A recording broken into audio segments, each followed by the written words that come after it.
Hi students, ಈ ಒಂದು ವಿಡಿಯೋದಲ್ಲಿ ನಾವು ಪ್ರಿನ್ಸಿಪಲ್ ವೆರಿಫಿಕೇಷನ್ ಹೇಗೆ ಅಂತೇಳಿ ಈ ವಿಷಯದ ಬಗ್ಗೆ ನೋಡೋಣ.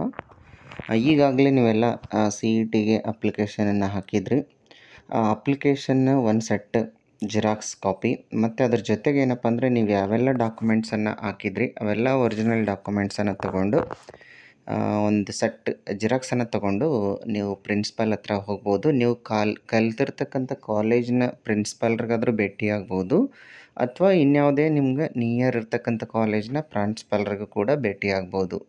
ಸೊ ಅವ್ರು ಏನು ಮಾಡ್ತಾರೆ, ವೆರಿಫಿಕೇಷನ್ ಯಾವ ಥರ ಮಾಡ್ತಾರೆ ಅಂತಕ್ಕಂಥದ್ದು ಒಂದು ಮಾಹಿತಿ ಇದೆ ಇಲ್ಲಿ. ಸೊ ಆ್ಯಕ್ಚುಲಿ ಏನಿರುತ್ತೆ ಅವ್ರ ಲಾಗಿನಲ್ಲಿ ಅಂತಂದರೆ students within the college and outside college ಅಂತೇಳಿ 2 ಆಪ್ಷನ್ಸ್ ಇರ್ತವೆ. ಸೊ ನಿಮ್ಮ ರಿಜಿಸ್ಟ್ರೇಷನ್ ನಂಬರ್ ಹೊಡೆದ ತಕ್ಷಣ ನಾವು ವಿದಿನ್ ಕಾಲೇಜ್ ಇದ್ದರೆ ಅವ್ರಿಗೆ ಇಲ್ಲಿ ಡಿಸ್ಪ್ಲೇ ಆಗುತ್ತೆ. ಔಟ್ ಆಫ್ ಕಾಲೇಜ್ ಇದ್ದರೂ ಕೂಡ ನಿಮ್ಮ ಅಪ್ಲಿಕೇಶನ್ ನಂಬರಿಂದ ಅವರಿಗೆ ಅಥವಾ ರಿಜಿಸ್ಟರ್ ನಂಬರಿಂದ ಗೊತ್ತಾಗುತ್ತೆ. ಸೊ ಈ ಥರ ಯಾವ ಕ್ಯಾಂಡಿಡೇಟ್ ಅಂದರೆ ಏನೇನು ವೆರಿಫೈ ಮಾಡ್ತಾರೆ ಅಂತಕ್ಕಂಥದ್ದು ನೋಡೋಣ. ಸೊ ವಿವರಗಳು ಮತ್ತು ವಿದ್ಯಾರ್ಥಿಯಿಂದ ಪಡೆದ ಮೂಲ ಪ್ರಮಾಣ ಪತ್ರಗಳ ಆಧಾರದ ಮೇಲೆ ದಯವಿಟ್ಟು ಕೆಳಗಿನಗಳನ್ನು ಪ್ರಮಾಣೀಕರಿಸಿ ಅಂತೇಳಿದೆ ಇಲ್ಲಿ. Please certify the following based on the details and also original certificates obtained from students. So ನೀವು ಒರಿಜಿನಲ್ ಡಾಕ್ಯುಮೆಂಟ್ಸನ್ನು ತೆಗೆಸಿರ್ತೀರಿ, ಆ ಒರಿಜಿನಲ್ ಡಾಕ್ಯುಮೆಂಟ್ಸನ್ನು ಅವರು ಒಂದು ನೋಡಿಬಿಟ್ಟು ಅಥವಾ ಒಂದು ಸೆಟ್ ಅವ್ರ ಕಡೆ ಜಿರಾಕ್ಸನ್ನು ತೊಗೋಬೋದು. ಹಾಗಾಗಿ ನಾನು ಜಿರಾಕ್ಸನ್ನು ತೊಗೊಂಡು ಹೋಗ್ರಿ ಅಂತ ಹೇಳ್ತಾ ಇದ್ದೀನಿ. ಸೊ ಒರಿಜಿನಲ್ ಡಾಕ್ಯುಮೆಂಟ್ಸನ್ನು ವೆರಿಫೈ ಮಾಡ್ತಾರೆ. ಏನೇನು ವೆರಿಫೈ ಮಾಡ್ತಾರೆ?